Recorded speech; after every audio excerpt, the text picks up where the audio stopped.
હું ચાલી નહોતો શકતો, હું કામ કરી શકતો નહોતો. મારું નામ છે અશ્વિનભાઈ જ્યોતિરામ પટેલ. મને ઘણા ટાઈમથી ઘૂંટણની તકલીફ હતી. હું ચાલી નહોતો શકતો, હું કામ કરી શકતો નહોતો. મારે બહારગામ ક્યાં જવું હોય તો જઈ નહોતો શકતો. મેં નોકરી પર પણ રજા મૂકેલી હતી. પછી મારો એક જયમીન સર જોડે કોન્ટેક્ટ થયો, ગંગોત્રી હોસ્પિટલ. એ સરના રેફરન્સ પ્રમાણે મેં ઓપરેશન કરાવ્યું ઘૂંટણનું. અત્યારે મને બહુ સરસ છે ઘૂંટણે. મને અત્યારે કોઈ તકલીફ નથી.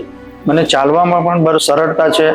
હું ચાલી પણ શકું છું, નોકરી પણ જઈ શકું છું, અને 15 દિવસમાં જ હું વ્હીકલ પણ ચલાવતો થઈ ગયેલો. અને મારે એક બીજા પગનું પણ ઓપરેશન કરાવવાનું છે, અને એ પણ ગંગોત્રી સર્કલ, ગંગોત્રી હોસ્પિટલ, જયમીન પટેલ સરના ત્યાં જ કરાવવાની છે. અને જેને આ તકલીફ છે ઘૂંટણની, એ બધાને સલાહ સૂચન આપું છું કે જયમીન પટેલ સરના ત્યાં જ સર્જરી કરાવો, કારણ કે ત્યાંનું કામ સારું છે અને તમને ચાલતા પણ થઈ જશો અને કોઈ તકલીફ નહીં પડે, એની ગેરંટી હું આપું છું.